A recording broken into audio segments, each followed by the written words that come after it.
I'm Hella Rader, and in this episode of The Stories That Sparkle, Carrie and I crisscross time and space, loop around only to come full circle as we chat about her evolving experience of motherhood and her own personal growth as seen through the lens of giving birth to 4 amazing kids. In other words, change does not happen all at once. It happens by degrees. This episode is also full of firsts. The first time I sit down with somebody I have known for almost 30 years and with whom I have shared a lot of life and covered a lot of ground. The first time I record somewhere other than in my sunroom, and the first time I use my mobile recording setup. So yeah, there's a lot going on in this conversation, and I invite you to get comfortable, sit back, and listen in. I'm Hella Rader. With a good sense of humor, an open heart, and an open mind, I love to explore the very human complexities in others and in myself. That's why I created a space for women you have never heard of and could easily pass on the street to share in their own voices the intricacies of starting over in life, building community, inhabiting their bodies, and more. Welcome to our Disco Ball, the stories that sparkle. Okay, well, take 2 on that. All right. Here we are. I can actually hear you. We can actually hear each It's other. hilarious. Well, hi, everybody. Welcome. I'm here with Carrie. Hi. Hi. We're not in my sunroom today. We're in my sunroom. We're in Carrie's sunroom. Yeah. We're up in the northern climes. New England. We're in New England, yes. And, we have a long history together. That is true. So we also know each other in all sorts of ways over a long time. So we've seen a lot of change, seen each other through a lot of change. True story. Yes. And then I know, speaking for myself, I kept a lot of my changes secret also. I'm thinking of a particular moment. I believe it was January of 2020. That's right. We had breakfast with our friend Pam. That's right. The 3 of us had breakfast. And at this point, you and I we would call each other 2 of our best friends Yes. for like 20 plus years. Yeah. And both of us had just broken up with our respective partners, and we admitted it to Pam, but hadn't told each other. Right. Like we told each other in front of Pam by telling her. That's It was right. hilarious. Yeah. I'm like, what is going on here? This was very funny. Yeah. Yeah, and like what, was it a week before COVID? I We think were it in was. Nashville together? Yes. At that conference. That we were at. Yes, that's right. A week before lockdown. Yes, I would say COVID yes. was already here. Yes. It was a week before the whole world shut down. Yeah, when everyone's like, you can't leave your house, basically. Yeah, that was the wild times. Well, it's interesting because I think one of the things that period of time did is remind us of our humanity in a little bit of a way. I mean humanity in our humanness, right?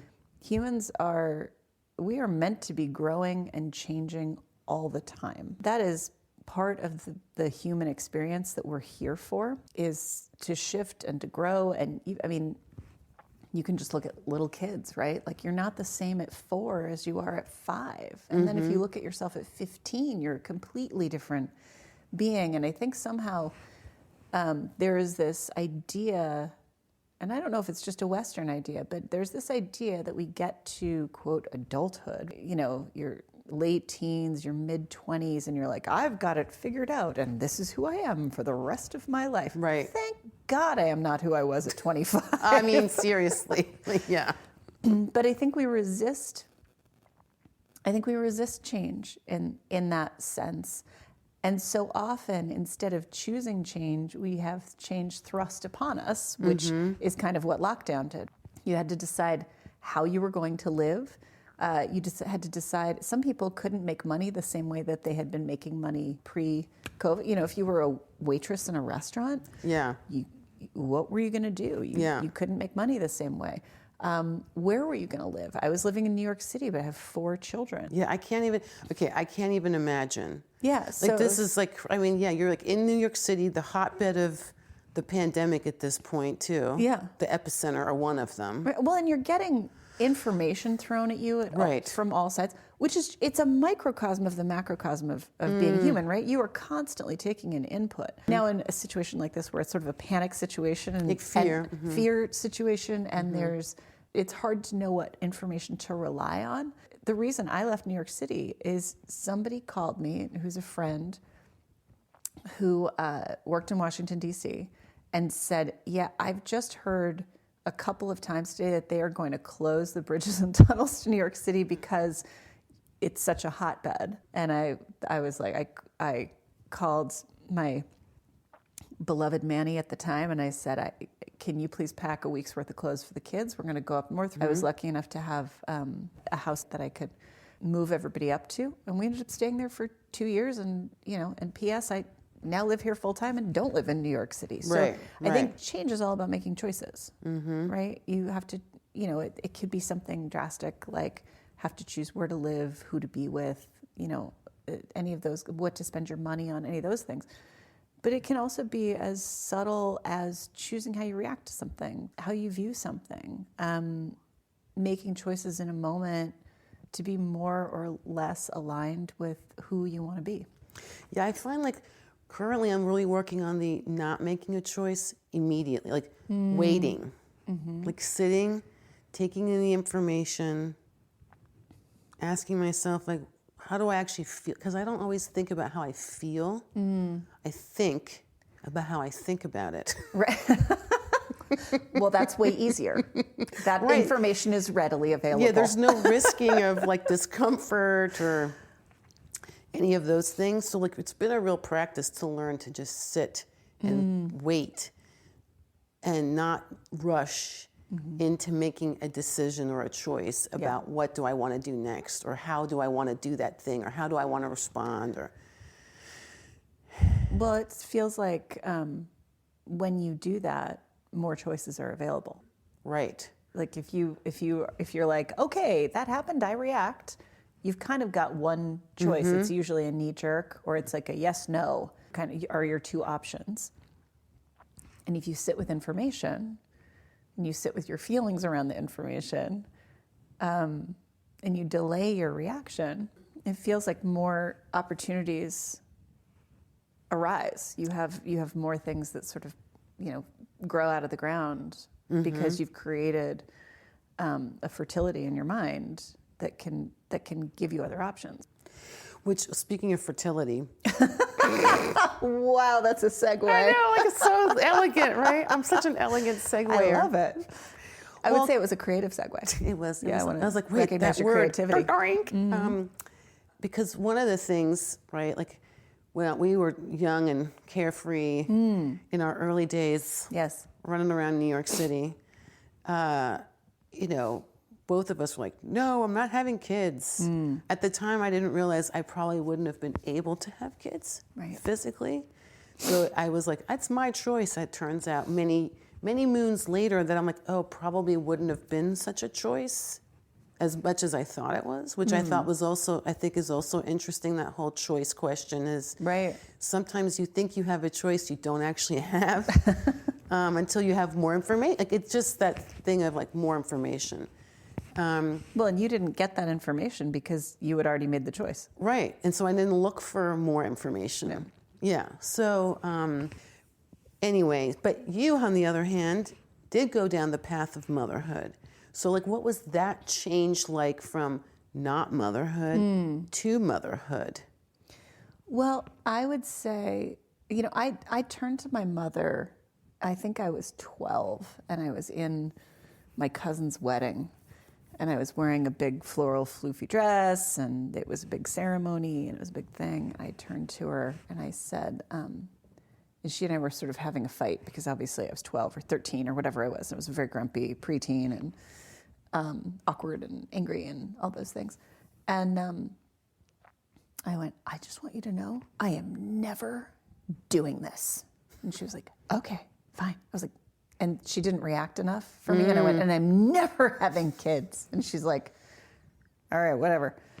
And then at one point, I think I was, because I didn't have my first daughter until I was 33, and I must have been around 30. And I said to my mom, like, hey, listen, I know I told you many years ago that I was never going to have kids. I just want you to not expect them. A lot of it was around my own fears that I would not be a good mother. It was around my fears that I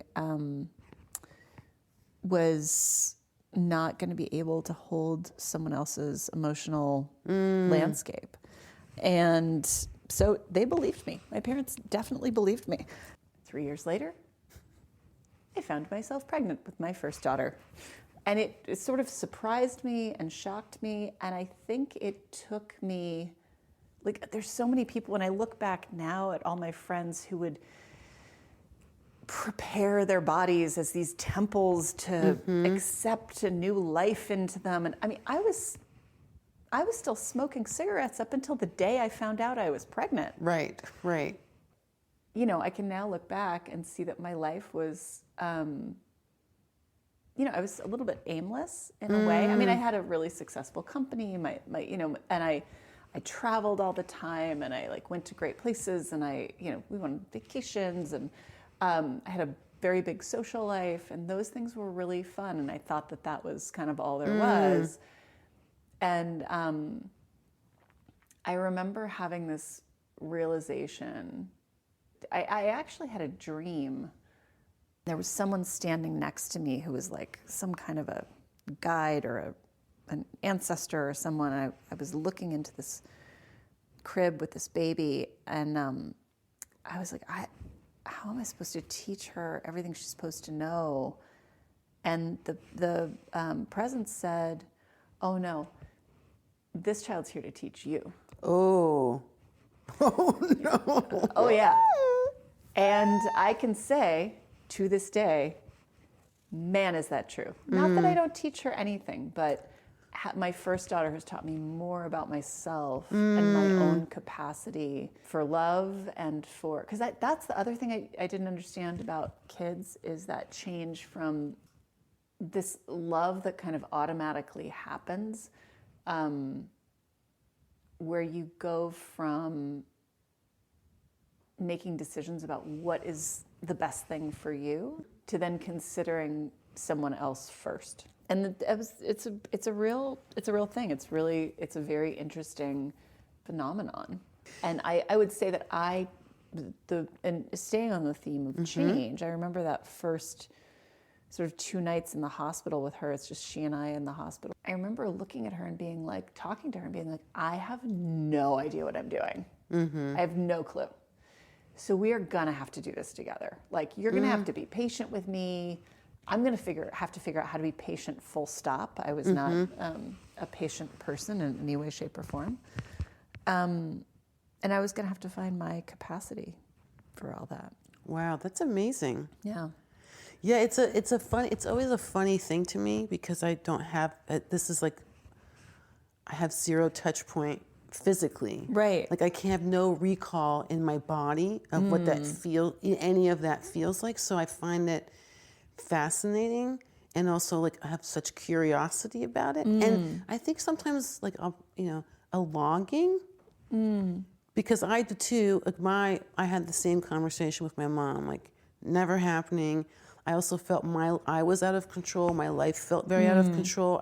Thought I was trying, and I was trying really hard to control it. So I thought, part of me was like, I don't want to pass this on. Like, I'm making this choice to be in this insanity, but I don't want to involve someone else in that. And I don't want whatever I'm carrying to like pass on, all the rational brain thoughts about it. But then people around me were having babies, including you, and I would smell the baby. Right. And then my hormones were like, must have baby. Body wants baby. It was my only connection to this whole thing. And it was like, it lasted for a year. Also my early 30s. Yeah. And then it went away. Well, I actually have 2 pictures of you with baby, and in both of them you sort of have this Mona Lisa smile, with this sort of like absorbing each other kind of beautiful thing. And I think it's interesting because I have a lot, as you know, I have a lot of friends who don't have children. And I have a lot of children.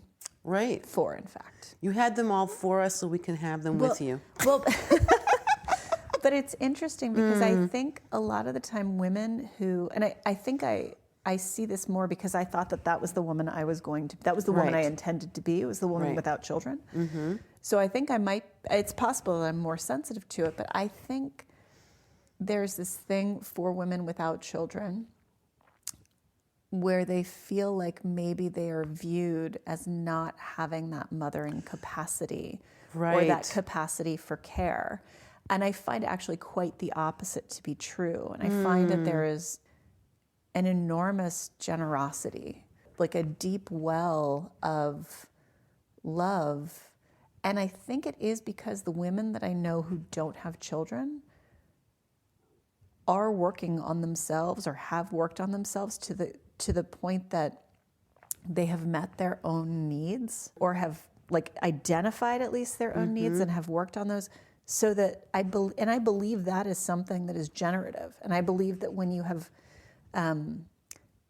met your own needs, that your capacity for love and for generosity and for that kind of light is so much greater. So just so you know, I think that's how my family and I experience you or other friends who don't have kids. From you, we learn, right? We learn boundaries and we learn self-care and we learn generosity and all of those things in a totally different way. Oh, I feel that. Yeah. I actually feel that very strongly. Yeah. And it's like a pleasure to know, like always feels like such a privilege, honor, joy, increasingly more just a joy to be around, because I can now receive also the love coming at me from all of you, like collectively, between the adults involved and the kids in various ages too, and different stages of life themselves, right? Well, it's like my 15-year-old is like, oh,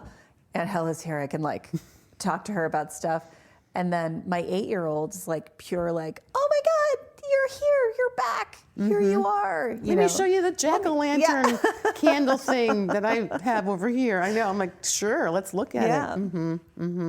Yeah, it is, I relate to, I feel that, I think there was a part of me that was so shut down, for sure, and just holding life together, and quite honestly, parenting an adult. Yes. Whether that person didn't ask me to do that.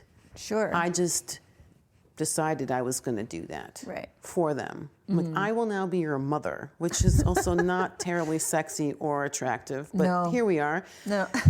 That was, I'm like, no, but you need a mom, and I shall do that for you. So I think I sort of filled in those gaps in a different way. And like I said, what's interesting is that later then, I don't know, 20 years later almost, 15, the discovery that, it's like, oh, you probably would have had a hard time conceiving, actually, physically. And the grief that you have to then also navigate, even when you didn't think you wanted that. But now that you can't have that for sure, it's like this grief. Well, it's interesting because, you and I were talking earlier about control. And as humans, we think we have a lot of control. We think we have so much control of the situation, and being able to have choices gives us some control. If not over the situation, at least in our reaction to the situation. And so I think some of that grief also comes from, I thought I was in control. Right. I thought I had choices, and maybe I didn't. Right. And you actually don't know if you had choices or not, right? Because it was such a long time ago that would have been happening. Who knows, your body may have changed. And you, again, you were ignoring it, so you won't ever know. Right. But I think it's this idea that maybe, it is this idea almost of your humanness, right? That actually I'm small in terms of my space in the cosmos, and sometimes I don't actually get choices. Sometimes the choices thrusted upon me, and sometimes the choice is mine to make. That's right. Yeah. It's interesting because you're right. I don't know what my choices may or may not have been then versus later. Yeah. And so you make the ones you can with the information you have at the time and where you're at. You can't be where you're not. We need a bumper sticker that says that.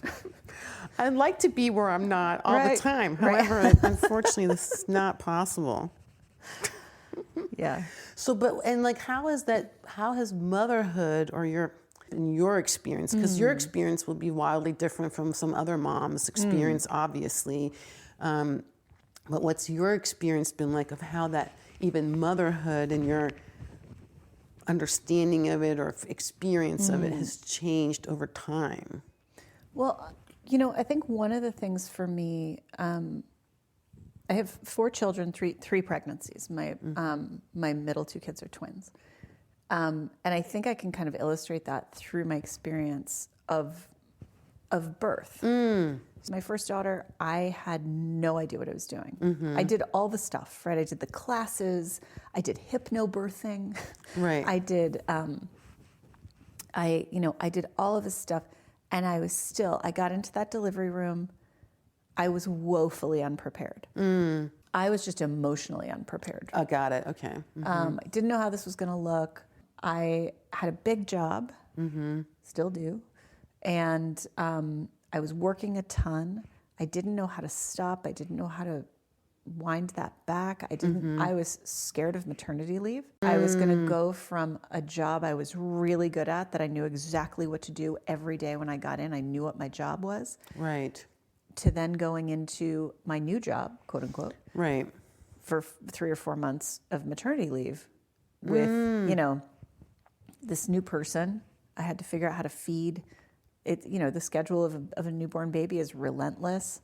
I think I was just unprepared for that emotionally, because I just didn't have an experience of it. Right. I hadn't been around people with babies other than like going over, visiting, say hi, and like leave again, which is, a totally different experience than 3 o'clock in the morning. Like, why won't she stop crying? So that first birth experience, I had done everything. I had a doula, I had everything, and I had made all of these choices that I thought would make this the easiest, the best, the chillest, I had lined up everything. Well, in that birth scenario, they gave me a medicine they shouldn't have given me. They misdiagnosed me. Turns out that I probably had preeclampsia, and they didn't know because nobody was paying enough attention. Because of the practice I went to was very, my numbers were just on the border of that, so nobody took it seriously. Right. They just thought I was stressed because I had a big job. And actually, it was my body trying to protect me. So what layman's terms, basics, what is preeclampsia? Preeclampsia is, the easiest way to describe it is that your body is pretty sure that your placenta is a foreign invader. And so it's trying to get rid of it. Oh, wow. And its way of getting rid of that is to shoot your heart rate up to like crazy levels in order to get your body to eject the placenta and thus the baby. Right. Wow. Wow. So, that's intense. Yeah. They gave me a medication they shouldn't have given me, which slammed me into labor.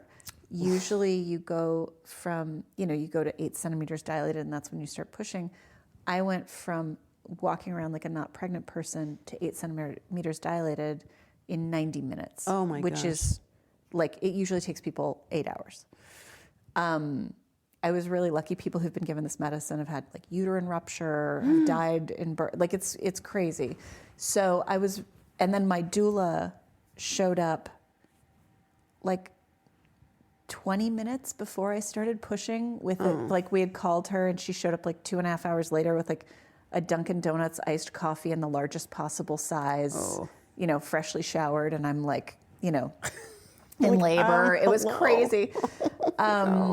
And so it was one of those things where none of the things that were supposed to work worked. And all of these choices I had made that were supposed to make this the simplest, easiest thing None of those choices ended up with what I thought was going to happen. So it's this feeling of, and that was one of my, like, I remember that feeling of like, oh my God, I am so not in control. What's going to happen? Because I'm used to being the boss of everything. Right. And then about 4 years later, I decided, like, I'd like for her to have a sibling. So I got pregnant, but with twins.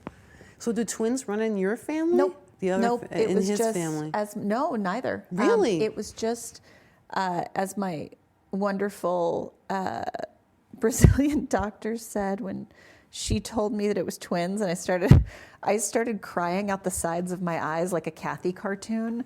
I was like, I'm sorry, I'm having an inappropriate emotional reaction to what wonderful news this is. Just like full loss of control yet again. And I said, how did this happen? She goes, oh, when you're older, your eggs shoot out like it's the end of fireworks. What's it called? I was like, a finale? And she's like, yes. No a finale. way. Really? Yeah. That's a thing. That's a thing. Wow. Yeah. Pew, pew, pew, pew. Yeah, here's some really critical information for women around the age of 37. Watch it. Watch out. Your eggs are finaleing. Your eggs are finaleing. There's an egg finale. So okay, good to know. I get Note to pregnant self. with twins. So that's like, I've made this choice to have one more child. And now you... And I have two. This time, they diagnosed me correctly with preeclampsia. At 25 weeks, I went into early labor. I was having contractions 90 seconds apart. And there was this amazing doctor, I will never forget him, at Lenox Hill. And he was a young Israeli guy, and he looked at me and went, hey, and because when you're in an emergency situation like that, there's 800 people around you. It's like a hive of bees. It's just it's noise, and it's monitors, and everybody's panicking. And he just looked at me, and it was utter calm. And he went, "You're going to be okay, but you have to just listen at me. You just have to listen to me. So you and I, we're going to do this. So right now, what I need you to do is I need you to breathe really slowly, and I need you to let your babies know it's okay by breathing really calmly." Wow. And I was like, and I was just locked in, and I was like, okay. I mean, that man was an angel. And so at the same time, he's giving me medicine to stop the contractions and all of that. Like, there's other things happening, but that, like, all of a sudden there was calm. And I realized it is like a real moment where I remember that sense of calm and that sense of finding my own breath and finding my center again, because I had no control over the external circumstances. I didn't even have control over what my body was doing. So the only choice that I could make that was positive was to center myself in the most extreme of cases. Right. Wow. You know, and so if it works there, imagine like when you're talking to like a shitty boss, or you're having an argument with someone or whatever, like if it works for like helping you not give birth at the wrong time, like that is the kind of stuff that like it does work in every situation. Now, whether or not you can find that in every situation is always, that's the challenge, right? That's the humanness, that's the living in these bodies and in this existence. But that was a huge moment for me. But that, and then, you know, I ended up going on bed rest for the rest of my pregnancy. So it was like another 10 weeks. Plus, like, so you've got, you're still running your business. Yeah, but so I also, from that moment, they were like, you're on bed rest, or you're on modified bed rest. You cannot work. You are not allowed to, like, basically you're not allowed to experience any stress. Oh my gosh. And so as somebody who's like a doer, you're like, what? I was like, what's modified bed rest? I can like, like I just go to work half the day or whatever. Like, oh, no. Modified bed rest means like you lay on your couch during the day and you lay in your bed at night. And I was like, well, then what's full bed rest? And they were like, a bedpan. Whoa. So I was like, oh, okay. And they were like, and so I had to go into the hospital every I think it was every 3 or 4 days, and they would test all my levels. And if anything was even slightly elevated, they would check me into the hospital, which they did twice. Wow. So I really had to do it. I really had to like sit down, do nothing, watch movies. And then they had me on this medication, and the medication was like, we used to call it truth serum, because I would just say what was on your mind? Whatever I observed. And sometimes that was about somebody's hair or their outfit or like something they said or whatever. Oh my gosh. And then, but I couldn't focus. So I watched a lot of movies that I can't remember. I would try to read books, but I couldn't do that. Wow. But I was hyper-focused actually on the topic of sustainability, which then became, I built into my work life after maternity leave, but that's a different story. But so, and then I was still on bed rest, and it was the middle of the night, and I went into labor. It was a very New York story. It was like my water broke in the taxi. I mean, I got to the hospital, and the Uber receipt, we know because of the Uber receipt, but I gave birth 17 minutes after I got to the hospital. Whoa. I mean, just I riding wonder up what your Uber rating was from that ride. Oh my God, it was really funny. My assistant at the time, I called her the next day. It was the first thing. I was like, you have to find this man. You have to find him. We have to clean his car. Right. We have to like give him the world's biggest tip. We have to whatever. And it was really beautiful because she got a hold of him and he started crying and he was like, I've been praying for them every day. I just was hoping they were okay. Like, I was ready to name the baby after him. I was like, this is. That's amazing. So yeah, he was really lovely. Wow, so 17 minutes later, like 17 minutes got there later, just in time. 17 minutes later, it was like no drugs, and it was like these babies have to come out. And then we lived in the hospital for 2 weeks. Wow. They were in the NICU. I was in they were worried that I was going to have a stroke. So it was again like I think it was like my greatest, as I'm realizing as we're having this conversation, that was probably my greatest lesson in like being, giving myself over with trust to not being in control. Wow. Yeah. Because it's a scary life or death situation. And I had to trust that other people had the reins and that they were the right people to have the reins, which is not something I had ever done before. I was, I'm the boss at work. Right. I'm the boss in my life. I was the boss in my relationship. Right. So to actually be kind of humble and take direction was like a very new thing for me. Right. Right. And then my fourth, I always still laugh that I have so many children and I wasn't going to have any. But with with my youngest son, the pregnancy was not planned, but I decided that everything else was going to be. Because those first 2 births, I had so little, I was just in, the first one I was in everyone else's hands because I had no idea what was going on. The second one, it was life or death situation. It was up to everybody else. Right. And so I just made this very conscious decision. I think it also speaks to where I was in my life and my own development and my own kind of spiritual growth is that I was 39. I was going to have this baby. The baby's due date was my 40th birthday. He came a week early, but,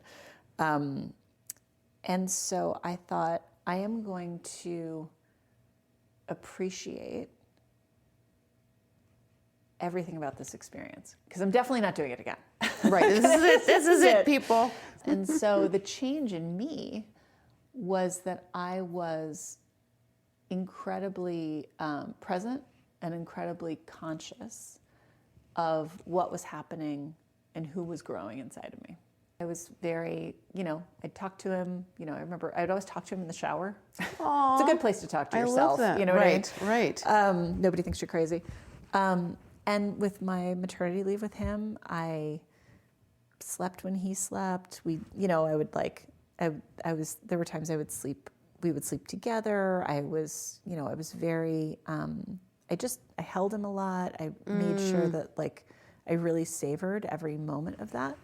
And it was a different level of presence, I would say. Yeah, I'm hearing a lot of, which I love this. I'm hearing a lot of like, the change is happening, or, one way or the other. Change is happening, and how much am I allowing myself to change with the change? Right. And each time there's a change, something new happens for me, and I get to the next place with that whatever it is. If I'm willing to allow that to change me, if I'm willing to let the change me, right, in some way, right, that's beautiful. Yeah, I do, and it's interesting because I can see the spectrum of over that 7 or 8 years between my first child and my fourth child, who I was as a human being, who I was as a mom, and there's a lot of external circumstances going on there, right? Like the father of my children and I broke up not long after I had my my youngest son, and things weren't great during that. Things were chaotic and a little scary, and big feelings and all those things. But so it wasn't easy. It wasn't an easy time. It wasn't easy to navigate. But having that presence and that willingness to like be in the moment, the willingness to understand that things were changing around me, to try to understand myself better and what my role is. Because also, I think that's part of maturing as a human being, is realizing that like, you're not always right. You're not always in the right. Yeah. No, that's huge. I mean, that, like, the willingness to be like, you might be right. Yeah. And I might be wrong. And that's okay. Like, that's not like I'm a terrible human now. Right. Like you admit it and you're like, okay, wait, the world didn't just fall apart. Right. I'm still standing. Everything is fine. Yeah. Yeah, it's like this safety measure. Like, if I'm not right, then what am I, almost? Right. Then does everything fall apart? Is everything I've ever believed wrong if I'm wrong about this? Exactly. Like, yes. Yeah. It's interesting. Some of the best advice I ever got was from a woman named Casey Crown, who's incredible. She runs something called Well Soul.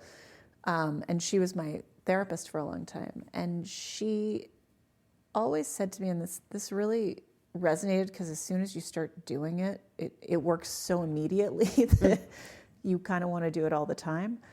I think I went through most of my teens and my 20s thinking I could change other people, thinking like what they were doing was the problem.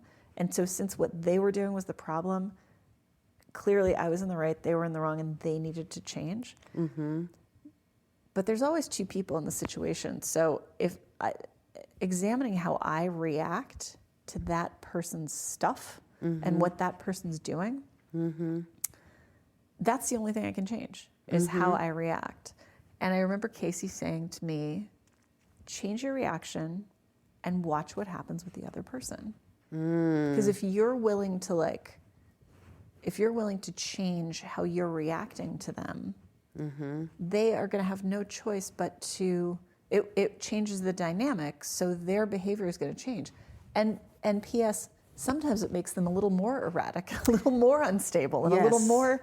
right. But then you're getting new information. Right. Yes. And I think I was just relaying to you this morning over coffee that a friend of ours that we've known for years and years kind of took me to task and said, hey, listen,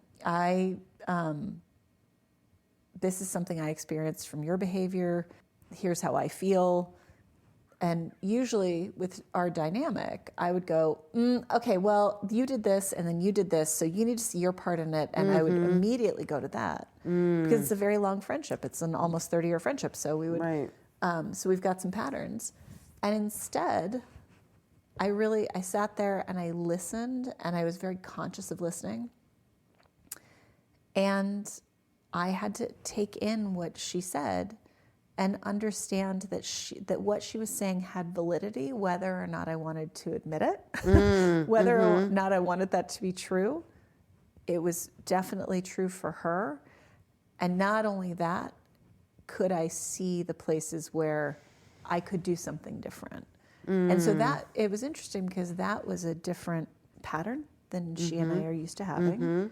But then the thing I have tried to do since then, and it's not totally easy because you have to keep it up, was to look at my behavior and say, how can I act? What can I do that shows her that I heard her? Right. And that's like behavior. that next step, right? Is like changing it's not just validating the other person's experience and going on as the way that you've gone on. It's the harder work, because that's hard, and that's a first step. But the next step is going, okay, if I say I love you and that I hear you and that I've validated your experience, is there something about the way that I show up that I can change? Or are there actions I can take that show you and make you feel heard and seen? And validate your experience. So that's been that's what I'm working on right now. That's my growth edge right now. Well, I love this, and it's not I'm sure not coincidental. I mean, because this is one of the other women I've spoken with, Eileen. One of the early stories. She was talking about how she uses a serenity prayer. What can I change? What can I change in me? What can I not change? What are the things I can change, which is basically in me? And what are the things I can change? All the things outside of me. So let me focus on the things I can change. So I thought that was an interesting throwback, if you will. There's another common thread. Yeah. And for me, and I was sort of relating to it in terms of, for me, the last 5 years have been this journey of, can I care for myself? Right. Can I change my behavior towards myself even? Which allows me to do that better with other people. But yeah, and I hear what you're talking about, this curiosity, why am I, that pause comes in, why am I doing this? What else could I do instead? Yeah. And slowing down. Because for me, that's been okay, I'm starting all these projects and left my job, and, Barbara died, my mentor, and everything was blown up. And I remember someone said, "You're forging a new path." I'm I don't want to forge. I have no desire to forge anything. No, thank you on the forging. And yet, the biggest explosion, I would say, of my growth or change for myself has not just been these circumstances changing, but how do I respond to those changes? And what changes do I want to make about how I go about this? Right? So okay, I'm going to work with what I have for the most part, get the few things I need, a new computer, sure, and some microphones, but generally keep it simple, keep it really simple, and not get ahead of things, and just do the next right thing. But I love that, what if I do this differently, and instead of defending or needing to be right, what if I look at what's going on over here, and that love is an action. Yeah. Was the other thing I heard in there. Yeah. It's interesting as you're saying that to me about the curiosity, and we talk about these small, simple changes, and small and simple doesn't mean unchallenging, right? If we think about the fact, if we can get curious about just even our physiology as human beings, we are constantly changing. I mean, our cells turn over every day.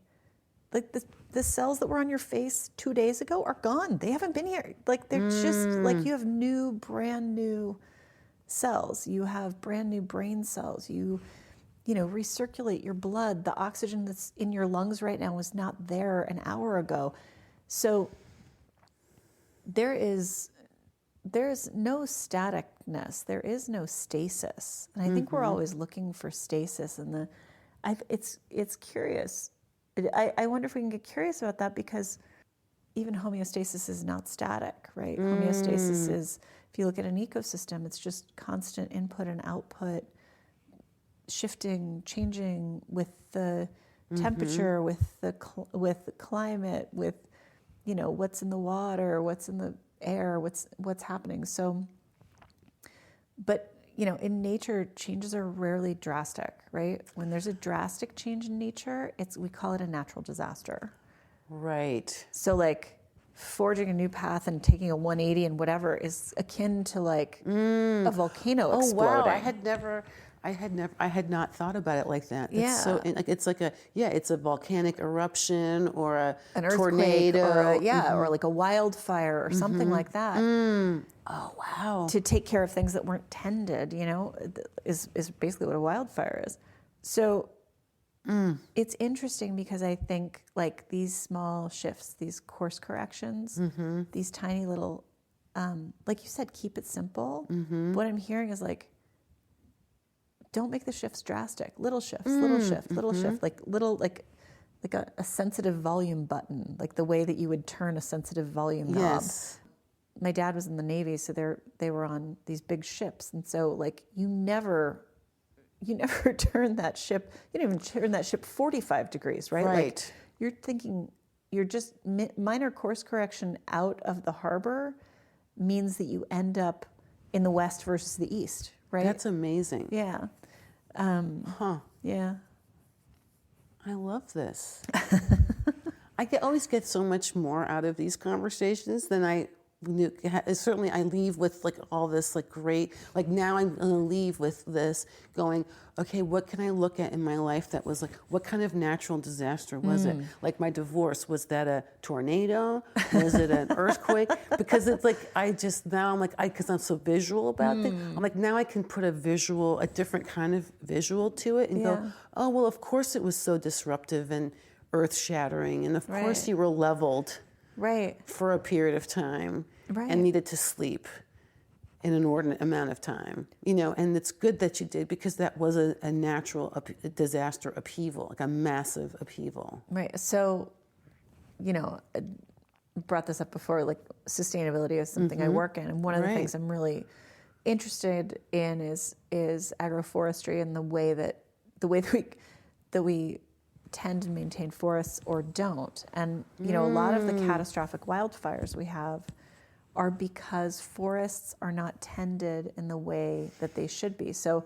there is this idea that like the forests will take care of themselves, but in the modern environment, it's not actually totally accurate, because we have changed paths of water, we have changed, you know, the amount of, we've shifted apex predators, we've shifted wildlife, we've shifted birds, bugs, anything that would naturally kind of help tend the forest. So the changes that have been made outside of an ecosystem are changing the ecosystem. Are changing the ecosystem, so exactly. The ecosystem needs to be taken care of differently. Right. So if you look at, you know, your life as a forest, the life of Hela is a forest, right? Yes. So your divorce was because there were felled trees all over the place. There was underbrush that hadn't been, you know, that hadn't been, you know, burned out at the time. There's, you know, the things that had shifted, you know, and the health of the forest meant that it needed a fire. Right. So, and when there's a fire, it is devastating. It is catastrophic. And what that does for the forest floor and for the surviving trees that will go on to be this giant canopy and this big, healthy, beautiful thing, is that what it does is it feeds the soil, it feeds the microbes, it feeds the fungi, it feeds everything in that forest. But the forest looks quiet and unalive, and it looks devastated for a while. Yeah. I felt that way. Yes. I felt that I looked devastated. You know, if I'm sure it wasn't as bad as probably you thought not, it was. but like but that feeling of devastation. Right. Sure. That Your you- internal landscape. Yes, like the internal was just like a barren tundra Right. of devastated This was supposed to be a wildfire. forest, and instead it's a devastated tundra. But then when you know, it's years later. I mean, these things don't happen overnight. So years later, as you see the new growth, you see the health of the trees that are there. You see that you realize that a fire is a really good thing for a forest. Not in the way that we're having them in the Sure. American West. Those are unintended fires that are, you know, that will take years and years to recover from. But if you look at your own growth in that way, I think you can see like you would not be where you are right now unless that let's call it forest fire had happened. But then all of your growth has been those little course corrections. Yes. All of your growth has been little discoveries, little aha moments, little like new practices, new ways of taking care of yourself. None of those things happened overnight. No. None of those things were a massive shift from I'm going to do this to I'm going to do this. It was these little, let me take care of myself differently. Yeah. Well, you and I were talking actually last night about when I was single. I was like, it's where do you eat dinner? Right. And Yes. I would often eat in front of in the cold light of the refrigerator. Yeah. And you said there was one day I ate at my kitchen sink, Yeah, and I was like, no more. Right. So that is an act of taking care of yourself. Saying, you know what? I can eat over the kitchen sink. But I don't. Yeah. I don't need to do that. No, I can honor myself. Yeah, I was sitting saying down that to a meal. with a prepared meal container, with a fork, like shoveling the food into my. I'm like looking down, like there's a sink below me. WTF right now? Like I could, at the very minimum, sit down and like. Yeah. I mean, even like as much as recently, I'm like, you know what? I don't need this dining table taking up this whole space here. Yeah. And even if I never sit in this space, like regularly, at least make it like a place where I could sit down. And you know what? Ever since I started sitting in there. Well, because you put couches and things like that instead of the dining room. Yeah, I moved the dining room to the side and like pulled a couch that wasn't being used from a different, like, well, it's not being used over here. It's just like stuff sitting on it. Like a shelf of some sort with piles of things. I'm like, why not move it to a place where I might actually sit on it? Yeah.